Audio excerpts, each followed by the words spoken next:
Hello, everyone, and welcome to another episode of Secrets for an Inspirational Life. Thank you so much for joining me today. I hope that you are well and feeling beautiful today. The weather here in the United Kingdom is very hot, I have to say, and us Brits do talk about the weather a lot. So today I've spoken to about 15 people who have complained about the weather, but look, I'm not complaining. Apparently it's lasting only a few days, so let's enjoy it while we can. Now, in these turbulent days, we can all have those moments of stress and overload where we can become overwhelmed.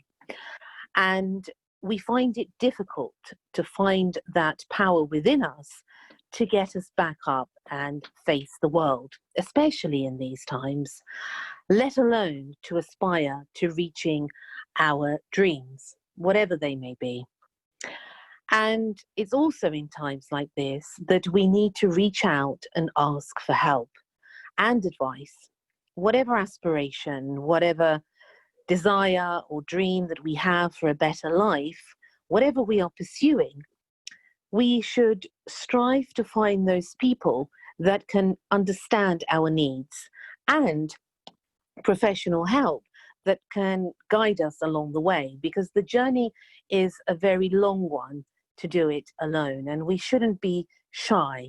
It's times that we are in now that we have to reach out and help each other as best as we can. And in fact, not to let go of our aspirations, but to find the strength to continue and to flourish. Help each other, whether that be in a new direction, for a career, a job, a new life.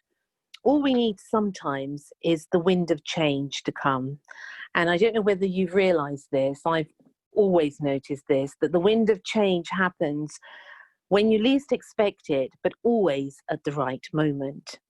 And ultimately, whatever happens, we must look out after ourselves in all spheres, whether that be mentally, physically, spiritually, emotionally.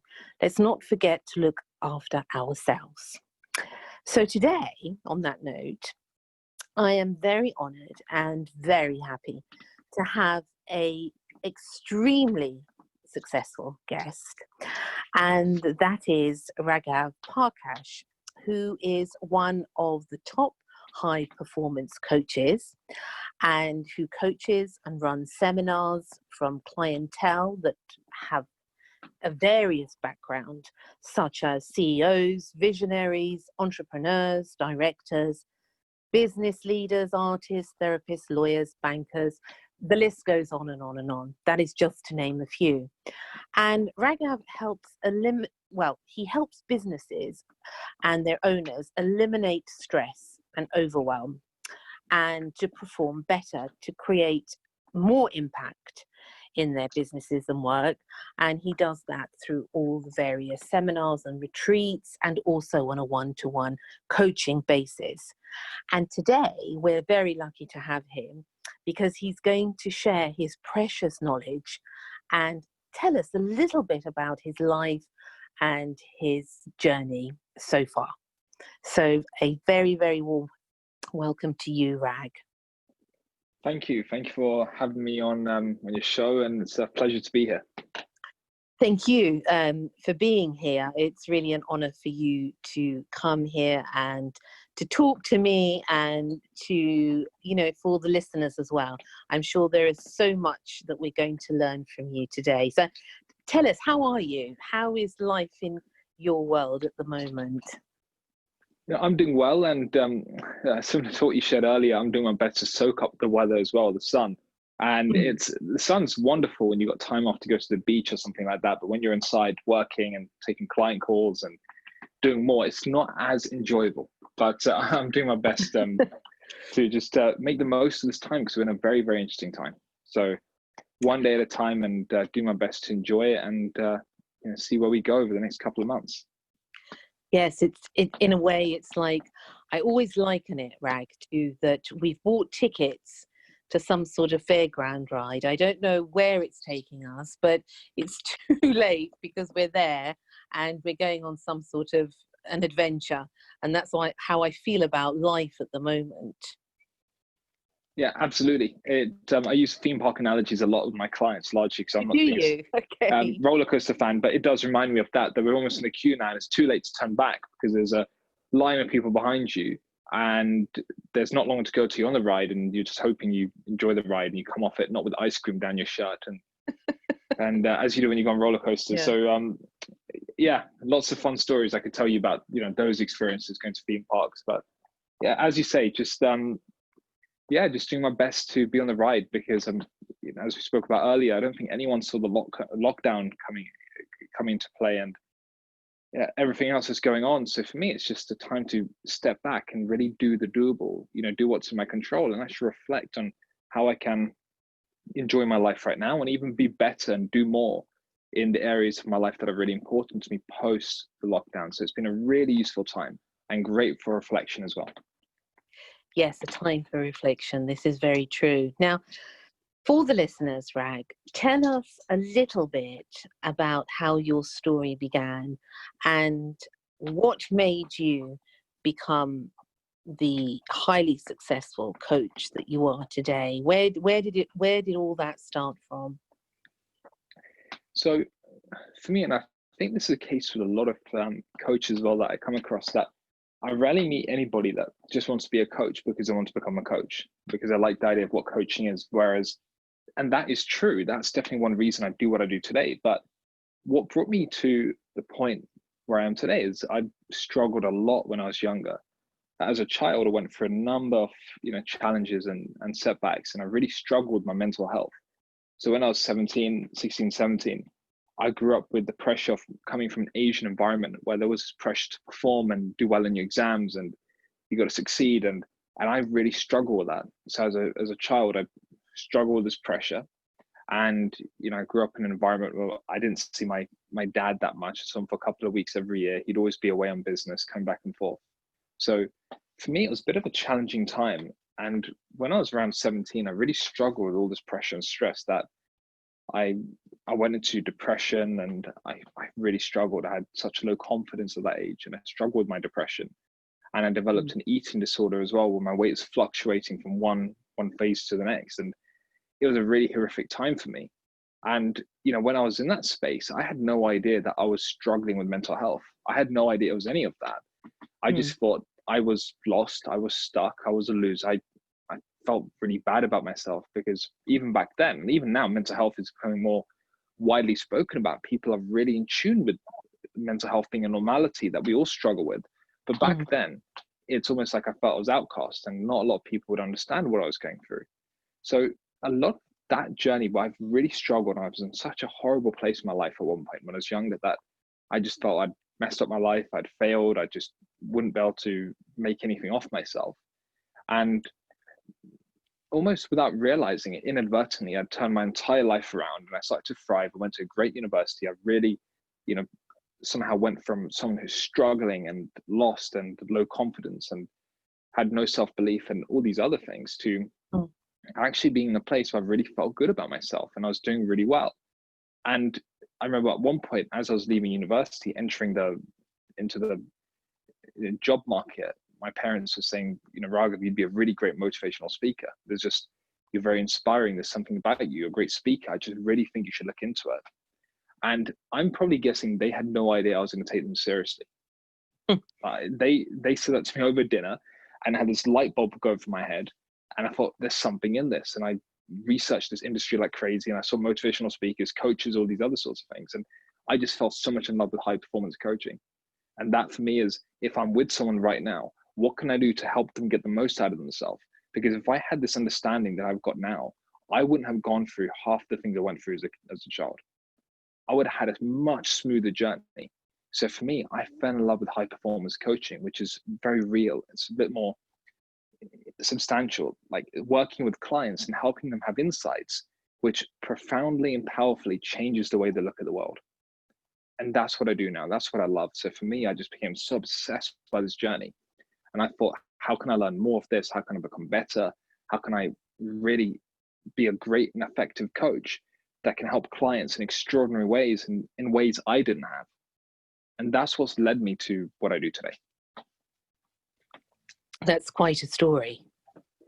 And it's an amazing story that you were able to transform that very difficult time in your life to something now where you are actually helping other people not to go through the same things in effect that you went through.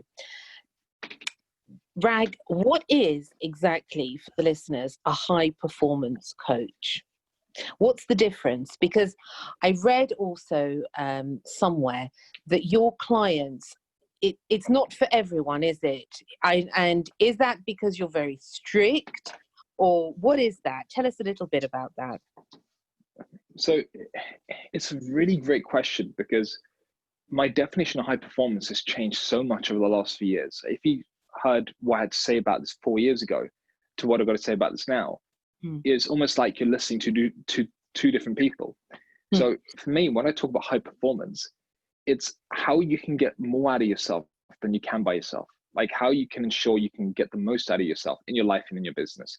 Now, do I believe you can constantly be at high performance? I know a number of people talk about this in this book. They say high performance is being extraordinarily and consistently well. And I don't believe in that, because I just don't think that's possible.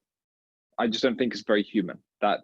And I think we're in a day and age today where so many people are listening to a lot of these conversations about how you have to be extraordinary and you have to always be amazing. And that's why so many people are struggling with their mental health, because they're struggling and they think they should be something other than what they are right now. And so my definition of high performance isn't you have to be always the most successful version of yourself, or you have to be pushing your boundaries all the time. That it's about how can you create an extraordinary life on your terms and live in the most extraordinary way.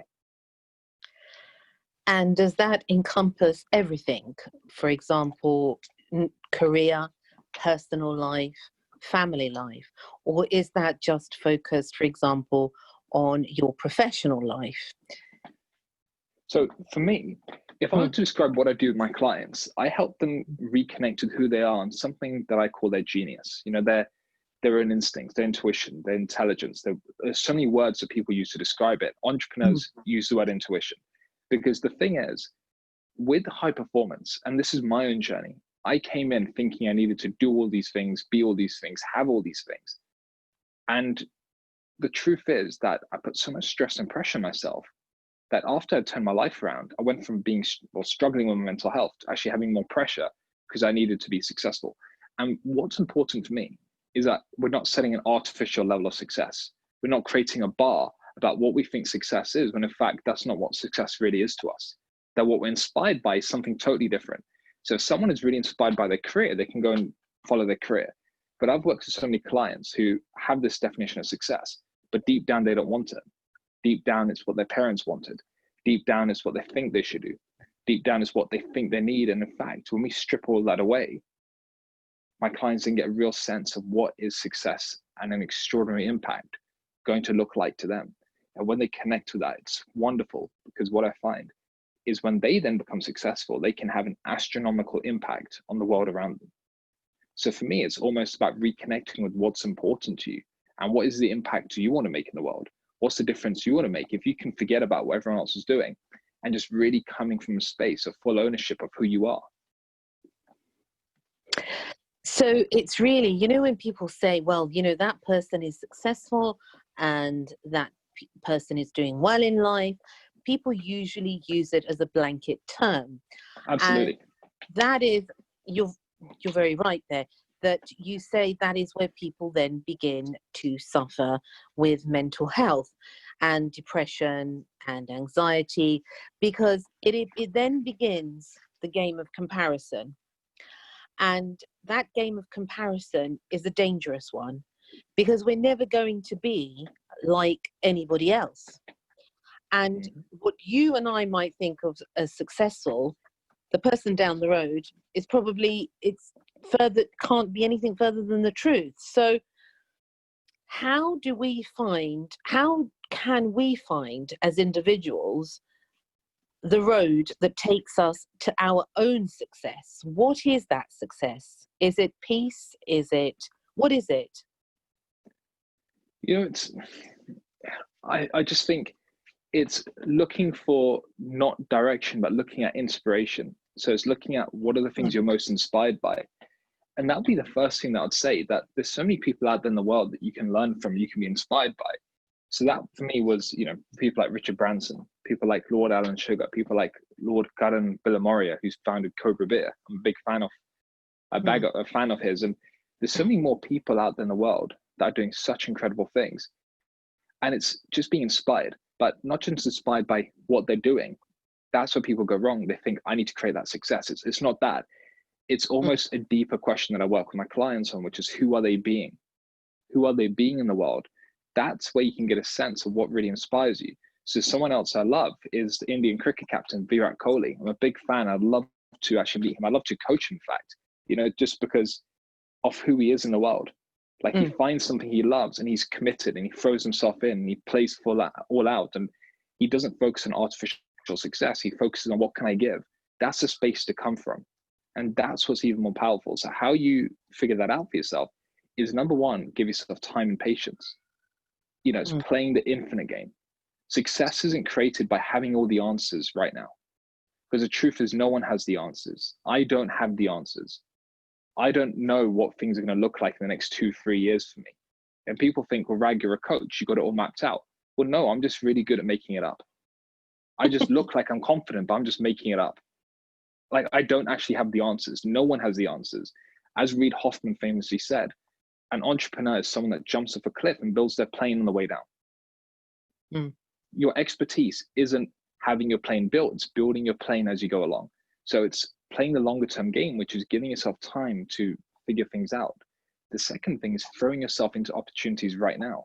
So if there's an opportunity to start a business that you're really excited about, so many of us hold back on our dreams and our goals because we're worried we're going to fail. What if I don't succeed? What if? And it's about leaning into the things you're really excited by and giving yourself the chance to go and do those. And that's how you're going to figure out what your calling is, or I don't believe in a purpose. I believe we make up our purpose as we go along. Purpose changes constantly like the weather, but you'll get a sense of what next. And that is so true, because even for me as a coach, I didn't think I'd be coaching the clients I do today. I didn't think I'd be doing, like even now, I've got a goal of taking what I do into politics. But this wasn't my goal 1 year ago. It wasn't my goal 2 years ago. That things change so much while you're in motion. So your goal isn't to figure things out. It's to be in motion, doing the things that light you up. It's the perpetual change that we are part of in every moment of our life. And I suppose allowing that movement to take us with the river where we are meant to be at that particular time. Now, did you say that you would like to get into politics? Absolutely. And what would you like to do in politics? What particular role would you like to do? Well, for me, I would love to be an MP. That's one of my goals. And people often would say, well, Rag, why would you want to be an MP? Look what you stand for and look what you represent, and it's a minefield. And I just look at the political constitution right now as an opportunity, like as a vision for what it could become. Because I look at politics today, and there's a lot of hysteria. There's a lot of politics about politics. There's a lot of disbelief. And I know the younger generation, especially, aren't represented well, and they're very uninspired by politics, and they'd rather be doctor, dentist, lawyer, banker, entrepreneur. And I think why? Like, politics is what governs a lot of our decisions today. Economically, it has such an impact that it's a shame that the brightest talent from the youngest generation aren't inspired about going into politics. So for me, I want to create politics as more something that people in the UK and especially over the world are very inspired by, that we're creating leaders that come into government that we can look up to, that we can learn from, that we're inspired by. We stand for really good values. And I know that's not completely the case right now in the UK government. And I'm not talking about any particular party, I'm talking about the whole body. But I just see such a great opportunity here. And that's what I'm really inspired by. And that's one of my longer term visions that I'm working towards slowly and surely. Now, how easy is it, or how difficult, to become an MP? Well, from what I know, it's not the easiest in the world. That you've got to really, and you see, I don't really use this distinction easy versus hard, because I think it's a thought model. it's a made up thought of something is easy, something is hard. It's very subjective, and it can actually sway you away from doing the things you want to do. That is something, if there's something you really want to do, you'll go and do it, and you'll figure out how to do it, and you'll achieve it in time. So if politics is something someone wants to do, they've got to put in a lot of focus, a lot of energy, from building your reputation in the party, from connecting people, getting to know people, building your networks, doing more for others, spending time in the community. You've got to put in a lot of energy and time. Then even to become an MP, you've got to sacrifice your weekends. So you've got to give up a lot of what you're doing to campaign, to speak to voters, it's just like running a business. You've got to be with people, understanding who they are, what they need, and how you can help them, and really showing you care and you want to do more for others. And it's even that itself is it's what I call stacking the deck in your favor. Does that mean you're going to be an MP? No. But does that mean it's going to move you closer towards where you want to be? Probably, yeah. But it's all up for grabs. So there's no guarantees. No, there are no guarantees. But unless you try, you don't know. This is another thing, isn't it? Now, you say that you don't believe in things being hard or things being easy. Is that what you said? Yes. So what is the way that you look at things as opposed to being hard or being easy? Because that's one of the things that stop a lot of people, actually. This is just going to be hard work. I can't be bothered with this. I'll try it, but I can't, it's not for me. Or it's too easy and it can't be worth anything. So how do you look at this, Rag? So for me, I try and boil things down to the most simplest, let's say, principles that I can. Because when I think about easy and hard, what we're doing is we're not talking about something that's a fact. We're not talking about life in itself. We're talking about what we're making up about something that we're going to do, which hasn't happened yet. So we're basically predicting the future, which, as you and me know, we're not very good at. And that's why people will feel demotivated, because what they're doing is they're ramping themselves up with their thinking about something's going to be easy or something's going to be hard. So let's just say that something's going to be hard. They ramp themselves up with all this thinking. And what they do is then they don't get into action. And that's why people are demotivated. You see, you don't even need motivation to do stuff. I don't believe in the concept of motivation. I don't need motivation to brush my teeth. I don't need motivation to have breakfast. I don't need motivation to speak to you. I'm speaking to you because I want to speak to you. So I'm doing the things I want to do, because as humans, we're naturally built to go and do things. We're built to grow. We're built to succeed. We're built to do the things that light us up. And that's why I don't look at this as a motivation problem. Why we get stuck is because we're caught up in the trying to predict the future problem. And that's where we fail. Because if something right now, Mimi, if someone told you, if you left the house, I don't know, let me think of a random example. If you left your house today, something bad was going to happen. If you genuinely believe that, you wouldn't leave your house because it looks real to you. That's why we don't do things with what we call motivation problems, because we're making up things about what's going to be and what's not. And the thing is, we're not even in that moment doing it.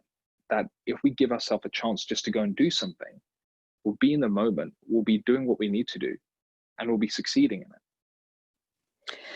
So I like that principle, actually, of it's neither easy nor difficult. And I've actually never looked at it in that way. So it is about, actually, we've come back to fear, which is something that I wanted to talk to you about. People are afraid, Bragg, and they're afraid to move. They're afraid to stand still. The things that I'm noticing even more now is that people are just afraid. It's just overtaken, whether that be the circumstances that we're all in now with this whole virus, whether that be about work, about family, whatever. A lot of people that I know have just stood still. How do you then, if it's not motivation, as you say, what is it that can actually help somebody that is actually petrified at this time move? So one of the things that I recommend a lot of my clients to do when they're feeling fear is, firstly, just to recognize what fear is in itself, what fear as a concept is. Fear isn't usually it's not usually something that's happening in real time that we're worried about. So when I mean real time is something happening right now in this moment, something that's happening in this moment itself. And if I use the example of the roller coaster, so I use this example with a number of my clients, it's like going to a theme park and wanting to go on a roller coaster. Now, I was delivering this talk for some people in government at one point, and I shared this same example. I said to them, because we were talking about how to navigate uncertainty. Yeah. I said to them, what do you think the scariest part of riding a roller coaster is? And what do you think they said? I don't know. Tell me. They said the scariest part of riding a roller coaster, and I agree with this is my view, is when you're in the queue. It's when you're in the queue because you're standing there thinking about why you watched one of the Final Destination movies the day before you went to the theme park. You're thinking about the roller coaster coming off the tracks, and that's what fear is. Fear is our natural inbuilt protection mechanism kicking in. So it's so okay to feel fear, but where we go wrong is when we turn fear to worry. So fear is a natural instinct that comes through. It's a natural response mechanism.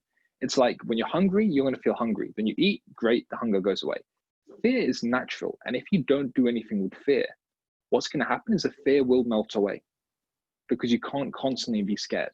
It's just a feeling you have. It's just something that's happening in the moment that you're feeling, and it's going to melt away. Where we go wrong, though, is when we step into worry. So this fear versus worry. Worry is where we then take our fear that we think what if something's going to happen? And we start expanding it in our mind. We start playing with our fear even more. We start worrying about our worry. And that's why being in the queue in a roller coaster is the scariest part, because you're in the queue thinking about all the things that could go wrong.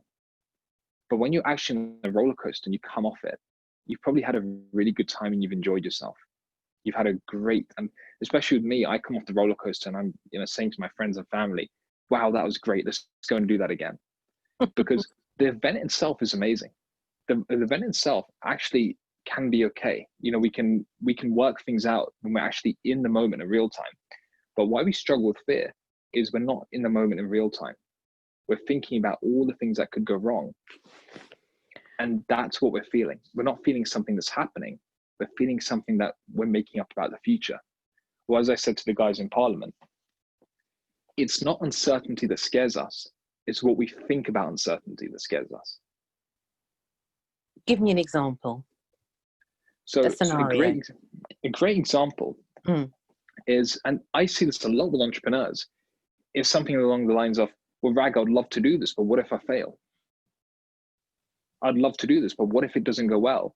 Or I would love to start a business, but I don't know if I'm going to succeed or not. And we're so worried about not having all the answers. We're so worried about a situation we've created out in the future that we've made up. That's what we're feeling. We're not feeling something that's happening to us right now. We're not experiencing the failure right now. We're not experiencing, because if we were, we probably wouldn't be talking about it. We would be reacting to something that'd be happening right now in real time. Like if there's a lion or a tiger that would jump out in front of you, you would run away. You would do whatever you need to do to protect yourself. If there was a fire that started, you would call the fire ambulance, or the fire brigade, sorry. If there's something that happens, usually we respond to it in very real time, in the moment, as we need to respond to it. But the challenge is, when we're playing the game of fear, it's really helpful to see that what we're not doing is responding to something in real time. We're responding to something that we're worried about happening in the future, which may or may not even happen, but it's just what we're predicting. What about, Rag, when people are anxious, for example? I'm finding a lot that people are afraid to even go out of their house because there's an anxiety connected to that fear. How do you deal with that you're actually afraid to go out of the house, although it's not really real in some cases? If you were to go into your car and just drive around for 3 hours, there's no real danger there. How do you deal with that type of anxiety and fear? Well, the key thing is that with anxiety and fear, how I look at it is that sometimes people have this view that it's a bad thing to feel a little bit anxious, or it's not ideal to feel fear. It's something you shouldn't have. And I actually turn it the other way around. I say, well, actually, feeling fear and feeling anxious is a very normal thing, that everyone in some way or form experiences anxiety. Everyone experiences some form of fear, because that's what we do as people. It's normal. We feel our fears, we feel our thinking. And it's such a normal experience. It's such a normal thing to do. But what is really helpful is when we're feeling that, firstly, just allowing yourself to feel it, recognizing it's human. You know, I think one reason we struggle with anxiety and one reason we struggle with fear is because we think we shouldn't have fear. We think fear makes you weak, or you need to overcome your fear. And it's like people say it's something you've got to do. And what I know is whenever I take my fears seriously and I try and do things with my fears, I feel fear even more. But the biggest thing that has an impact for me is when I'm feeling anxious. And I today feel anxious for no reason sometimes. I wake up and I'm having a really good day and suddenly I'll just get a little bit worried about something. What then makes sense for me to do is to actually just slow down and let my feelings pass. Because then when that happens, you'll have moments when you feel anxious and moments when you're calmer. When you're calmer, you're then able to make a much better decision. Like if you want to go out the house, like right now, I'm in the house. I haven't really gone out much, even into central London, and it's 10 minutes away on the train to get to Victoria. I've been craving to go into London because I love it. But because I'm slightly asthmatic and struggle with asthma, I've just been on the side of caution. Now, as I'm grounded right now, I feel okay. And it makes sense for me not to go into London yet without getting a mask first. At the same time, there's certain things in my business that I'm worried, should I not do this? But when I just allow myself to calm down and ground myself, I get a sense immediately of whether I should do something or not. So if you are feeling anxious and you're feeling a little bit worried, the key thing is to actually not beat yourself up about it, to not give yourself a hard time, but to give yourself time just to let your worry and your thinking just to settle. Because that's what we're built to do. When we experience stress and worry, our body's naturally built to help our worry and stress subside over time. And then you feel clearer. And if you want to go into London, or if you want to go out, you'll go out. If you think, well, actually, it's not the best idea to go out for some reason, you'll then know because you'll be working with your common sense. Do you also think, I was thinking about this, Rag, and I was thinking whether sometimes the fear and anxiety that we have as human beings is that actually our gut instinct or our inner voice, however you would like to call it, is trying to tell us something, but we're ignoring it. When I think of anxiety and fear or any feeling, what makes sense to me about that is whenever we're feeling, whatever we're feeling in the moment, only shows us where our thinking is at. It tells us exactly what we're doing in the moment with our thinking. So if I'm feeling worried or stressed, I often don't think that's anything necessarily to do with what's to come because we can't see what's going to come. Often why we're worried and stressed is because we're not in the moment, but we're making up. I'm a little bit concerned about what is yet to come. And that's why we're worried and stressed. That's what I think the nature of our feelings are, is that they just tell us where we are, like it's a compass, whether you're north, south, east, and west, which way you need to go. I think whenever we experience our feelings, it just gives us a really good indication of what we're doing with our thinking. That's what I found really helpful. But then I create a distinction between inner voice and feelings. So my intuition feels very different to me from when I'm feeling stressed. Like intuition for me, it is almost like intuition is like listening to the radio in your house. You got the radio on and one of your friends comes in really loud and he's speaking on the phone. You can't hear the radio anymore.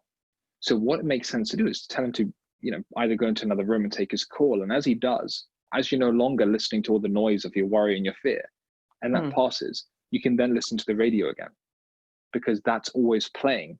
It's just sometimes we get so caught up in our fear and worry that we stop listening to the radio.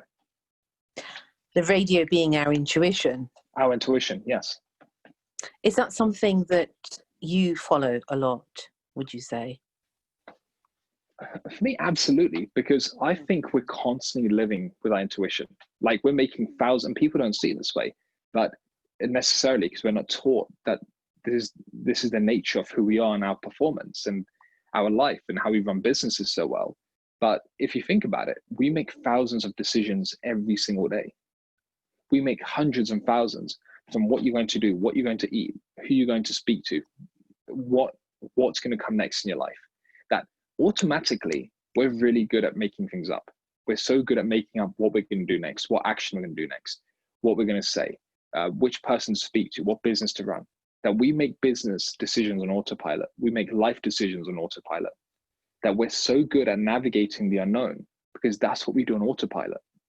So when we talk about living through our own intuition and our own, like getting a sense of, what next, I think that's really the only way we can actually live our life effectively. And I think that's what we actually do a lot of the time, but we're not aware of it, which is why we actually get up in our stress and our worry, and we sometimes get a little bit confused.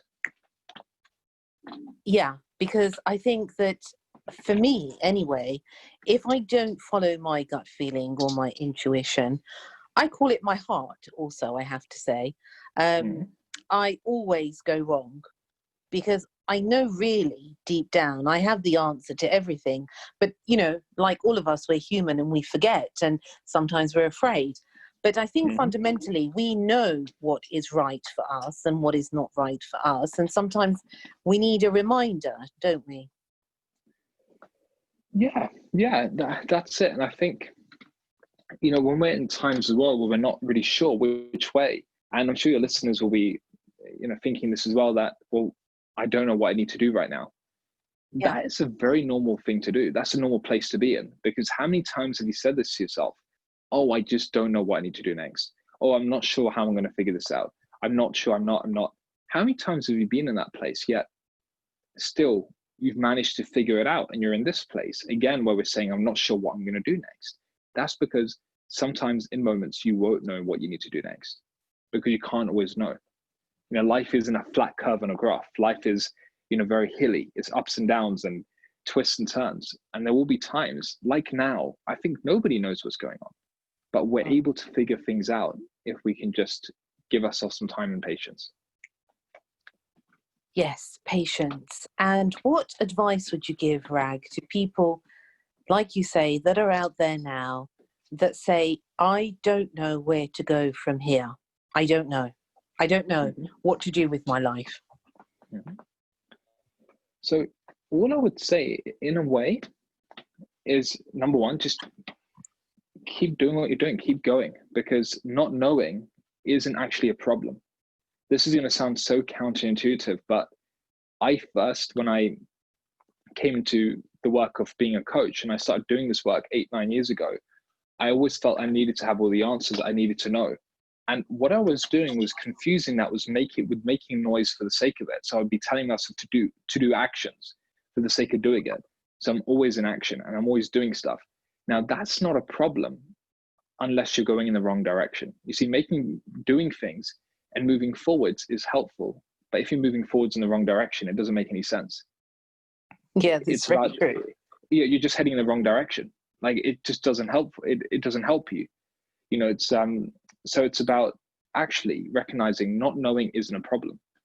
Again, we have this societal conditioning that, oh, you don't know, that's a problem. I need to get clarity straight away. And we forget that it's like saying not knowing, like making that a problem is like saying, oh, well, I'm not feeling awake. I'm feeling tired now. I need to sleep at nighttime. Well, no, that's our nature. At times you will be sleeping. You'll need to go and rest. At times you'll be energized and be ready to take charge of the day. Our nature is also that we can't always know what we're going to do next. But here's the thing. Every day you're consciously making decisions, or subconsciously. You're doing things every day that make sense to you. What you've got to do is think about, if you're not sure what to do next in your life right now, just give space for opportunity to come through.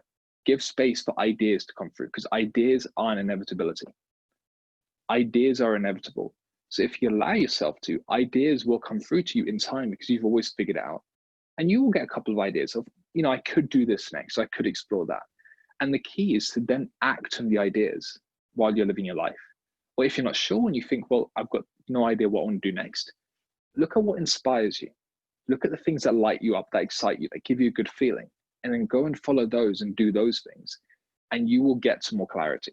Because clarity, when you are not feeling clear, clarity is an inevitability. I think I shared this quote on Instagram recently that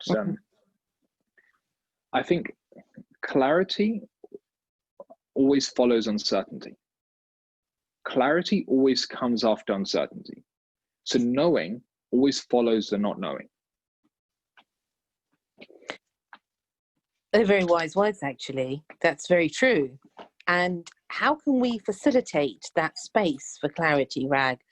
Because sometimes there's so many things going on, whether that be from outside influences such as the TV, whether it's social media, whether it's friends or family or colleagues.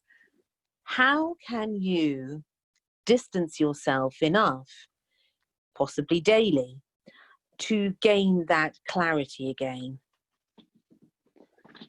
So for me, one of my favorite distinctions that, and I love distinctions because often they can be very paradoxical as well. There's a lot of paradoxes in life that, for example, the paradox here is, slow down in order to speed up. That if you try and bring a lot of high energy and pace and action and inertia to everything, it doesn't quite work that way. That there's a lot of things that actually require us to slow down and give ourselves time. And we think, well, that's just being lazy and that's procrastinating and that's not doing anything. I'm not talking about not going with your own common sense. What I'm saying is that when we're not sure about something and we're looking for clarity, the thing to do that is really helpful for all of us across the board, is just giving ourselves some time to just figure it out. That's what slowing down means to me. Slowing down doesn't mean do nothing. Slowing down means just being okay with the uncertainty, being okay with the uncomfortable. And the more you can feel okay with the uncomfortable, it becomes comfortable. And that's what I'm saying about this moment itself. Because right now, if someone said, well, Rag, I'm just not sure what to do next and I'm a bit stuck, I think we all are. I think that's not an individual problem. That's a 7 billion people problem. That everyone in some way right now is feeling a little bit unsure about what to do next. Because the thing is, no one knows what's going to come next, even outside of the lockdown. It's impossible to see the future. But what we're great at is working with things that happen in our life as they happen, as life unfolds. Really, it's true, because it's a huge global and a humanity evolution in some way, and an awakening that affects all of us in some way. But it for sure affects all of us. That's the guaranteed thing, I think. And what are your views, Rag, on some people are saying that this is mankind awakening to their real self? What do you think about that? I think it's a really interesting statement. And of course I can, have a stab in the dark and come up with what I think that is, but I'd love to hear more about its context from the people that are saying this. But I really think, in your own heart and soul. Yeah. So for me, what this means is that I just think people have got a sense of what's really important to them. Like, that's why mankind is waking up, because we've got a sense of the things that are important, the things that are actually of value that we used to take for granted, whether it's, the world becoming cleaner, it becoming healthier. There's all these amazing stories about how in India, and I know this, going out there last year, I really struggled with the pollution and it affected my lungs and breathing so badly.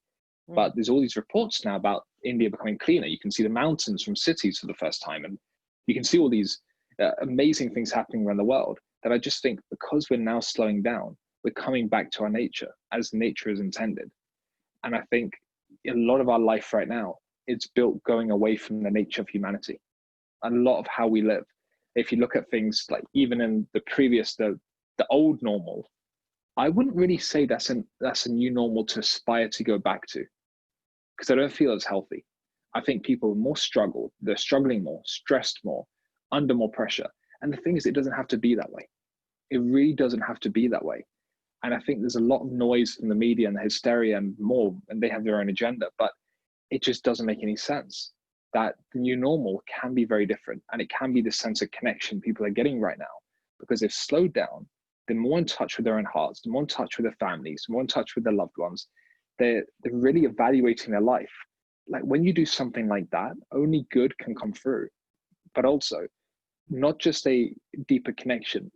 because we're always connected in its first place, we just forget that there's a connection, like there's an awakening. So we're coming back to ourselves in a very, very, amazing and real way. But people are more, as you said, like more in touch with themselves. So, definitely, I do believe that. And do you think that all of us have the capability to create, in effect, a new type of world? Because I'm of the view of you, I don't think we can go back to anything that was. I don't think we can, in any case, go back to the past. It's impossible. Yeah, the expression "old habits die hard" comes to mind, that there's a new world that we want to create. I think with, government intervention, I think with business intervention as well, things will start changing, but then in time, hopefully they change for the better. And I'm particularly speaking about, businesses that are telling their staff they don't have to go back into the office again, or they can work more from home. I've even had friends of mine and clients that have said said to their bosses, they don't want to go back in the office, and the bosses have been absolutely fine with that. So I think more people now are going to look after their well-being. They're going to look after their health, their mental health, physical health. And, real steps will be taken that once the lockdown finishes, people who loved working out personal trainers will want to pick up their personal trainers again. And, and so forth. And, you only recognize how much something is, how something means to you, like how much it means to you when you don't have access to it. And that's what's happened right now for a lot of people in the world. So as things return to normal, people won't take certain things for granted like they used to take for granted. And they'll have these insights, but I just hope people learn from this and they carry on their consciousness. They carry on being activists. They carry on voicing their opinions and educating humanity, because there's a lot of education still required. There's a lot of growth needed. And this is just one of many incidents. And hopefully it won't take another lockdown for people to wake up even more. But it's hopefully, we'll take this in our stead and move forwards with it even further. So that we can grow as individuals and grow as nations together. And, I'm hoping that we will realize that we are so similar to each other. And that's where, the key is, as opposed to being so different. We have our uniqueness, of course, but fundamentally, we're part of the human race. And it's something that we can all strive, even in a small way, I suppose, to make a difference, isn't it? Yeah, that's just it. And there's a lot around these times that allows one to be very hopeful, and especially with the question you asked before about coming back to our true selves. That's what I think everyone's doing, because the more we come back to our true selves, the more connected we are and the more effective and more leader-like we are. And it's just with a very pressurized society, it's even the small things. Like, I don't know if you go into London during the rush hour at all, Mimi, like first thing in the morning. Yes, I've been there, done that. Yeah. It's almost like I feel people have lost their humanity in moments like that. I've seen incidents of men pushing women aside to get a seat, women pushing men aside, men and women not, when there's pregnant women that come onto the tubes with the badge, the TfL badge, people put up the newspapers over their eyes to pretend they haven't seen that person. And that's not what someone does when they're very connected to themselves, when they're in a really great space, when they're very happy, when they're coming from care, compassion, love, heart, soul. You see, all these things are a byproduct of when we're looking after ourselves. And because we're not doing that, we're in the survival mechanism, which is, pushing people aside to get a seat on the tube and all this other nonsense. It's just reflective of where people are emotionally. So this is a really great time to reconnect with yourself and decide who you want to be in the world, how you want to show up in the world, the respect you want to have for others and humanity. And if people really embody this, then what would happen is there'd be a really, let's say, a better connection amongst people and societies and countries. Because, it's this whole, treat others like you'd like to be treated yourself. It's very philosophical and virtuous thing to say, but I think that's what we're talking about here. Yeah, I really like what you're saying, because I totally agree with you, Rag. And I was always taught as a child, you know, if you don't want that happening to you, then don't do it to somebody else. And somehow I don't know, my parents instilled this in me, just be as you want to be treated. And life doesn't always work out like that, you know. Sometimes, however you try to be, life comes and people come and they don't have that. They have that tube mentality of pushing everyone out of the way, rushing to go to places they don't even want to be at. So that's a very good point. Now, do you feel on a personal level, Rag, that you have always been connected to yourself?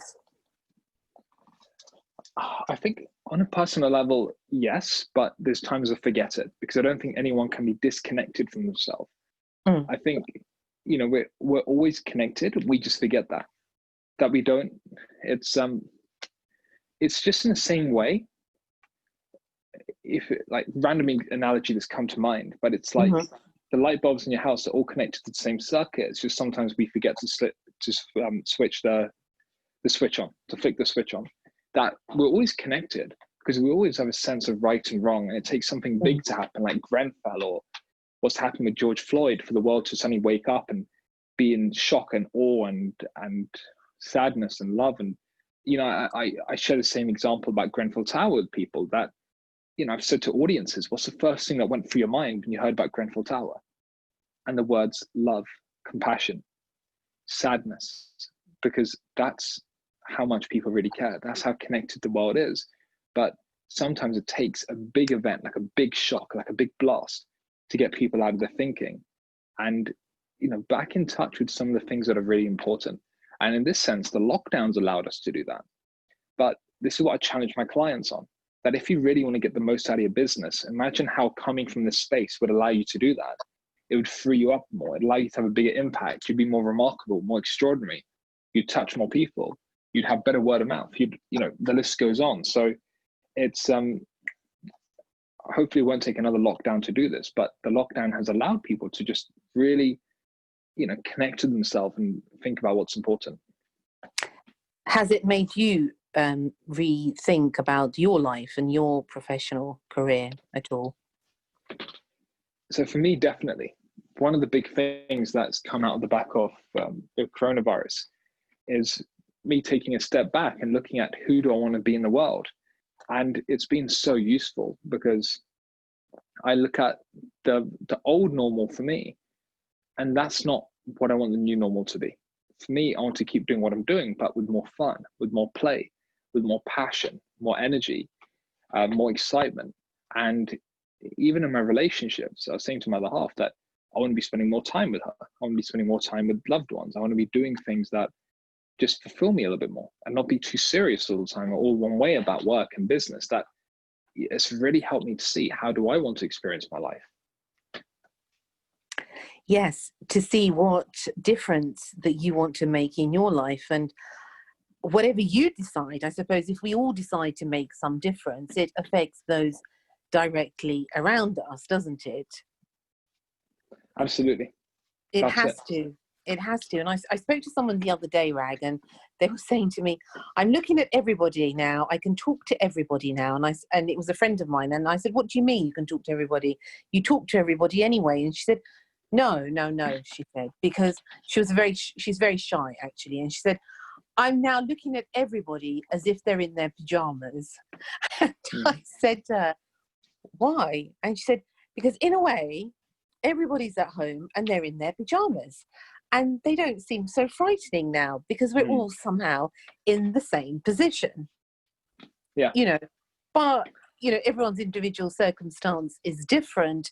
But as a whole, we are all at that point of, I suppose, a little bit of a spring in our lives where we don't know, as you said earlier, how it's going to pan out, how the flower's going to bloom in a way, and how it's going to work out. So I'm now going to walk around and think everyone's in their pajamas as well, because that's a rather nice thought, actually. Yeah, there's a simplicity to it and a humanity to it, and you know, I like that because, you know, we all really are in very similar positions, for some it looks different and everyone's in different boats, but we're all in a boat right now, that in some senses that we're all, experiencing the same effects of what's happening right now. And it just makes things so much easier, so much simpler. Yes, it's true. It's true. Now, there was one thing that I wanted to ask you, Rag, in particular, that I know some friends of mine and people that I know that you were coming on the show. And one thing that all of them, there were loads of things actually they wanted me to ask you, but one thing that was high up that all of them said is about confidence, because that's something that is the real player in the game of when, and again, we come back to this point of when we don't feel as good about ourselves as we could. What are the, I know there's no magic pill to it, but what advice would you give to people out there that are starting to lack confidence or it's wavering a little bit? How do we deal with that? So I think something that's really helped me around this is very similar to what I shared around fear and anxiety and even motivation in some senses, that the feeling of underconfidence, it's just a feeling. Like in nature, there's no such thing as confidence. Like if you look at plants, trees, animals, they don't need confidence to do what they do. They just follow their own instincts. And that's the same with people. That confidence, I think, is such a blanket term, very much like success, as you said, Mimi, earlier, that it's such a blanket term that I think some people almost label themselves underconfident just because they've got a feeling. They've got a feeling of nervousness or something. Just because you have that feeling, that doesn't make you underconfident. That's like saying, oh, I'm hungry, I'm underconfident. Well, no, it's just a feeling that your body's producing. So you're feeling the nervousness, or you're feeling the shyness, or you're about to go on stage and you're a little bit nervous. Well, guess what? I feel the same thing. I've done 250 talks, events, spoken at, events, workshops, run my own seminars. It's probably about 250 speaking engagements that I've done over the last few years. I feel nervous every time I go on stage. Do you really? Yeah, absolutely. Because I think that's such a normal thing. And I think many people that talk about it in a way saying, oh, I don't get nervous at all. And I think there's a little bit of bravado there. And frankly, that doesn't inspire me as much, because I think feeling nervous is a very normal thing. It's your own bodily mechanism. Now, sure, in time, like when you do lots and lots, what happens? And I suppose I experience it differently. So I call it nervousness. Now, do I feel the same way I feel when I did my first talk? Absolutely not. That you build familiarity when you do something. You build the familiarity that you just don't think about it so much. But what a lack of confidence is showing us is what we're doing with our thinking. So here's two really cool things to know about confidence. Number one, confidence itself is actually made up. It's just you're feeling a certain way, which is very normal and very human. If you're feeling a little bit worried, that's very normal and very human. The best thing you can do is just give yourself time to slow down, regardless of however you're feeling. And that doesn't mean you are underconfident. No one can be a confident person or not. I don't believe in it. I think it's such a blanket term. People use it in such a horrific way. And they look at someone who's extroverted and they'd say he's confident. Yes, well, no, you don't. Yeah. It doesn't work that way. That it's a really horrible term to use just to make yourself feel bad about yourself. So number one, you can never be confident nor underconfident. You can just feel a certain way. The second thing is you don't need to not feel things in order to do things. So you can still go and do whatever you want to do despite how you're feeling. And that for me freed me up to take a lot of action in my business, because I thought, well, I'm not confident to do this. Well, I don't feel good enough about myself yet. And the thing is, if you don't play the game of feelings, of waiting to do things based on your feelings, you're going to be free to do so much more in your life. Because number one, when you're feeling what you describe as confidence or not, you're going to be so much more okay with it. Like I have times in my life and business that I feel a little bit worried or stressed or scared about something, but I'm learning to be a lot more okay when that happens, and so much more comfortable when that happens. And as a result, it's just not a big issue. I don't need to get rid of how I'm feeling anymore. I don't need to change how I'm feeling. All that's happening is that I'm feeling a certain way. I'm feeling a little bit whatever. And I make that so normal. And then my feelings pass and I can do whatever I need to do. So if you're feeling a little bit underconfident or wherever you are, why that becomes a bit of a problem is people make it bigger than it has to be. People are saying, I'm feeling something, but because I'm feeling something, now I'm underconfident. Well, no, you don't need to do the and. You can ignore everything that follows and. It's, I'm feeling a certain way. And as a coach, I'll say to my clients, great, me too. I go there a lot of times myself, but let's look at what's real about it. It's a normal thing to experience. And the more we see that and we can accept who we are and how we feel, the more confident we feel during moments of underconfidence. The more we're able to step into what we need to do despite how we're feeling. And what about this old, adage that follows, I don't have confidence, to I'm not good enough actually to do that or to have that success or whatever it is, because it always seems to go hand in hand. When I talk to people, they're always saying to me, no, I'm not confident to do that. Well, why aren't you confident? Well, it's because I'm not good enough. Mm-hmm. And it's a very damning statement, isn't it? Yeah, absolutely. Absolutely. The thing that really helps me in moments like this, I was having a conversation with a client about this. And what I realized is, and what was it that it was in fact a story that my coach once told me, that someone came up to him and said, I just don't feel good enough and my self-worth is low. And my coach said, well, to this guy, well, what do you mean your self-worth is low and you're not good enough? And the guy said, well, I don't know, I'm just not good enough. And my coach said, well, how do you measure it? How do you measure how good enough you are? Because I'd be really curious and I'd love to see where I am on your scale. What's your measurement system? Do you have a thermometer? Do you have a scale? So how do you measure it? And the guy said, oh, I can't. And the coach said, exactly, because it's just made up. It doesn't exist. There's no such thing as good enough. And in fact, you're not good enough. And you're not good enough. You're neither. It's not about us. Like when we want to do something, it's not about whether we are good enough or not. That's a very made up thing. It's almost a little bit of a vanity thing. That if I want to, let's say, if I want to go and do something for other people, I can go and do it. If I make it about if I'm good enough or not, then it's no longer about what I want to do. It's about who I am. So we're essentially making up a game about ourselves, which is dangerous because I don't think there's anything that can substantiate whether we are good enough or not.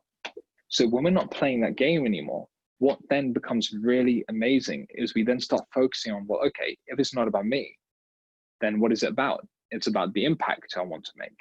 It's about the business I want to grow. It's about the success I want to have. And I was doing the same thing. I once asked my own mentor this, my own coach this at an event in front of 100 people. 4 years ago, I said to him that, hey, I'm going to this event and everyone that's really successful and I don't know what to do or what to say. And he stopped me and he said to the audience, how many of you have been through a challenge in your life which you've overcome and you would now call yourself successful because of it? Everyone raised their hand, even including me, that we are successful by nature. We do things so successfully, paying our bills, eating, looking after our health, looking after our well-being, growing up, helping others, showing up at work. We do thousands of things successfully. We forget it because we look at what we've got to do, how far we've got to go, and we get so caught up in that. And that's why we feel not good enough.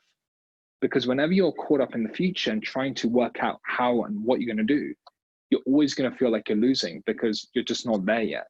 You can't see what's going to come up. So when we see that's what we do and then we stop doing it, we fall back into impact. We fall back into, well, what can I now do that's really going to make a difference for myself and for other people?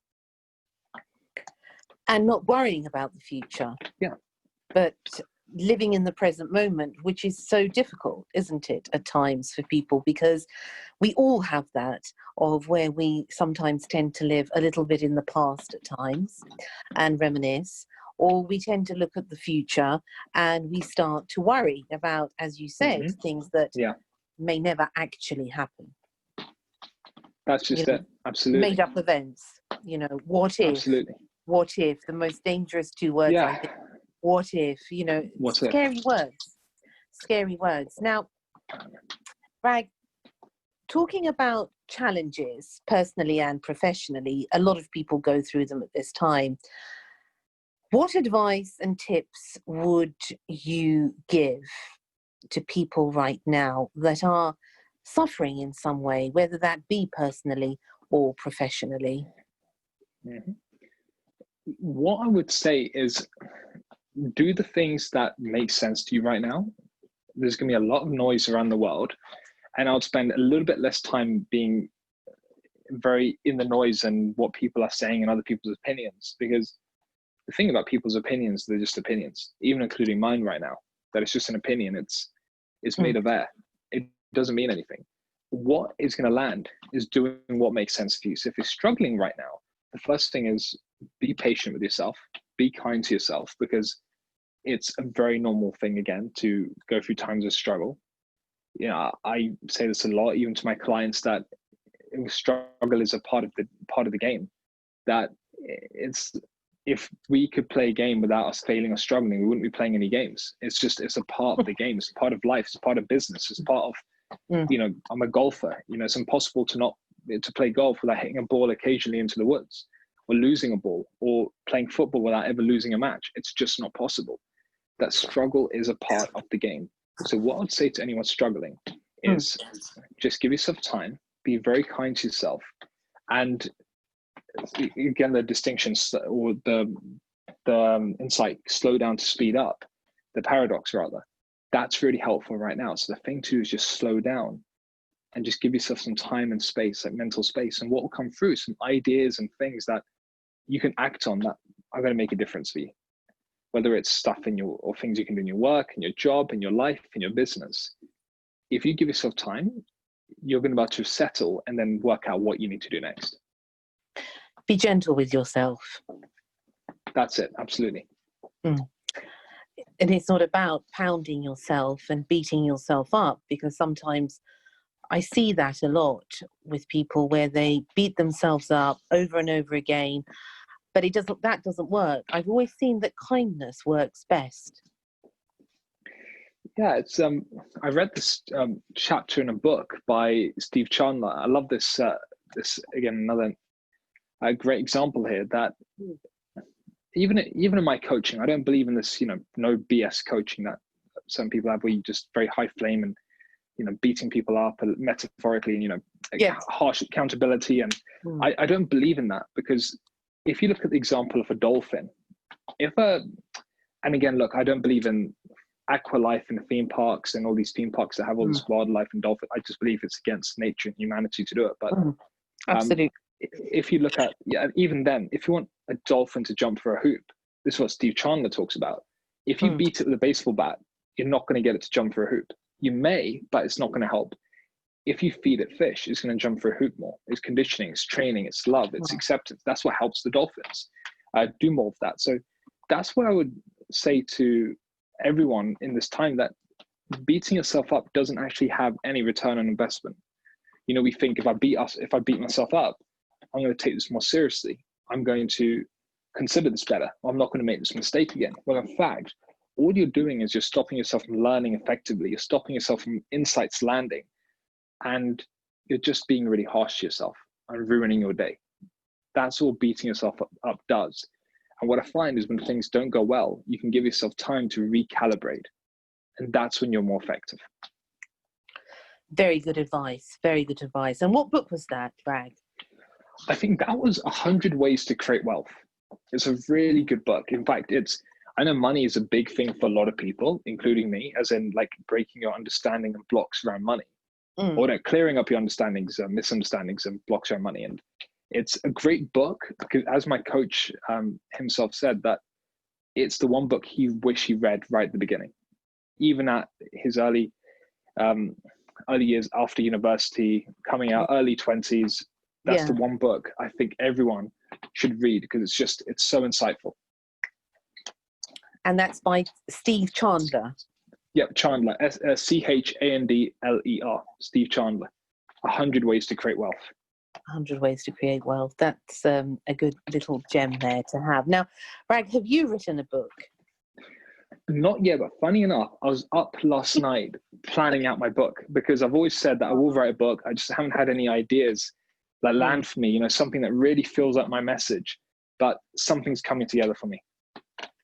You know, I think So, you have so many wise things that you have shared so graciously today with us that a book really is in order now, I would say. yeah, absolutely. To share the message with the world, because these are such practical things, but such simple things, and you make things sound so simple. And I think this is where the answer is in everything in life. Simplicity is the way, as opposed to overcomplicating it. That's just it. I think Einstein said something about simplicity as well, that, well, there's a quote that complexity is the enemy of execution. Whereas if you can't explain something to I think he said a 5-year-old or Yes. a young child, then it's too complex. And I really like that. So I don't know how to explain his theory of relativity to a 5-year-old, but anyway, yeah. No, it's true. I always, when I don't understand something, I always say to people, pretend I'm 5. And it's before I heard that saying, actually. And they said, what do you mean? I said, well, I don't get it. What don't you get? Well, I don't get anything about it. Can you pretend I'm 5? And then somehow, when they put it very simply, there's one of those eureka moments, because complication just adds anxiousness, I think, and the fact that I don't understand what this person is saying. Then we're back into that whole, you know, where people talk to themselves and it just goes round and round. And the way that you've explained it, thank you very much, actually, today, is really wonderful, because I'm going to write some notes about this. I'm going to put it around, because it's not hard, and it's not easy, and it's not hard. I love that. That's one of my favorite things I've heard today. Thank you. Yeah, it's a lot of these things have come together for me just over the last few years. I'd say, you know, I like to look at what coaches do and describe them like a bottle of wine. They only get better and better and better in time to come. And I look at what I've studied over the last 1.5, 2 years. I've almost unlearned a lot of what I thought about performance, which is all, you know, go, go, go, massive action, hustle. That, look, there's a time and a place for that. And I'm someone that gets a lot done. You know, I'm up late most nights working, but I don't feel like it's work. I'm going with the flow in my own rhythm and my own intuition. So you see there's a massive difference. And that's what I think successful people do very well, when they go with their own instincts. Whether you're Richard Branson, Elon Musk, Mother Teresa, it doesn't matter. The success is just art. It's different for every single person. Yes, absolutely. So it is to go with your intuition. And what else? What did you just say? That was very good, actually. You said that you work. You work late at night, but it's not like work, because you go with your intuition. And you said another 2 things. What were they? Yeah, it's like, even I call it like going with your instincts, your flow, your intuition. Yes. You can call it genius. You know, in fact, there's a great TED talk by Elizabeth Gilbert, and it's your elusive genius, or your elusive creative genius, something like that. It's a really powerful talk where she talks about genius, and it's an amazing, mind-blowing talk that, you know, she said that a lot of people in society today will call people geniuses, and all that does is add pressure onto them, because you can never be a genius, but you're connected to a genius. You can call that your intuition. You can call that wisdom. And Steve Jobs said exactly the same thing. I'm a huge Steve Jobs fan. And this is for people that aren't sure right now what to do next and are struggling a little bit.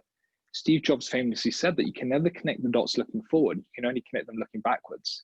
So you've got to trust in something. You've got to trust in faith, karma, religion, God, spirituality, whatever your belief system is. He says you've got to trust in something that the dots will connect down the line for you. And that's exactly what we're talking about. That if you just feel comfortable with the not knowing and going with your own rhythm, the dots will connect. And it blows my mind how the dots connect. Wow. I don't see them connecting until they're connected. And how everything arrives at its destined moment. Yes. You know, everything comes to us, whether it's people or situation, and you look back, and at the time you think, why was this happening? But then when, as you say, you look back and it makes sense. So it is giving our faith to a higher power and having that faith. Beautiful. I love that. I love that so much, what you've just said. Thank you so much, Rag, for coming on. And, Thank you. it's been an absolute pleasure talking to you, and I've learned so much. I'm going to have to re-listen to this, I think, 2 or 3 times, because there's a lot in it for me that I can take, and I'm absolutely sure with the listeners as well. Now, if people would like to contact you or know a little bit more about you, where can they do that? So the best place to do that is either on my website, which is raghavparkash.com. I'm very happy to send you all the links and everything as well, if you'd like. Yes, please. Yes, It's I can put that on. Yes. brilliant. So it's www.raghavparkash.com, or you can find me on Facebook, LinkedIn, and Instagram. So I'm active on social media. I'll be starting a YouTube channel. Well, no, I've already got one, but I'll be building that up soon, and starting it fresh again. And my website or Facebook is a really good place to reach me. Okay, so potential clients even and things like that, they're free to email you, contact you via your website. Absolutely, website or social media. Okay, brilliant. Thank you again for coming on, and please do come again. You're very welcome to come again. And I'm hoping that when we speak again, you're going to have a little book in your hand that you've written. Well, I'm working it as we speak. Last night, I had an idea come through me, and I was channeling just a couple of ways I could approach this book, and I've got some concepts and chapters already laid out. So I'm working on this. Last night was the first step in that direction. Well done. Congratulations. And I'm sure it's going to be fabulous with all those things. Whatever you write, I like your style, as I said to you. I think there's something very real about it, and it comes from a place of real good, which is always amazing in any sphere of life. So thank you again. Look after yourself. You too. And hopefully you will be back on the show sometime soon. Absolutely. I look forward to that day. All right then. Take care. Bye, Rag. You too, Mimi. Bye-bye. Bye. Bye. Bye. Bye. Raghav Parkash. He is such a fountain of knowledge and wisdom, and it is an absolute pleasure, really, to hear all my guests, because from all of them, as I always say, I have something wonderful to learn. Wonderful, really, how with the right mindset we can do anything. It is just about taking that power from within us and using it. Until next time, I hope to see you again. Take care and lots of love. Thank you for listening to Secrets for an Inspirational Life, brought to you by your host, Mimi Novic. Please remember to subscribe to the podcast, and see you in the next episode. For more information about Mimi Novic and her books, music, and inspirational work, take a look at her website, www.miminovic.co.uk.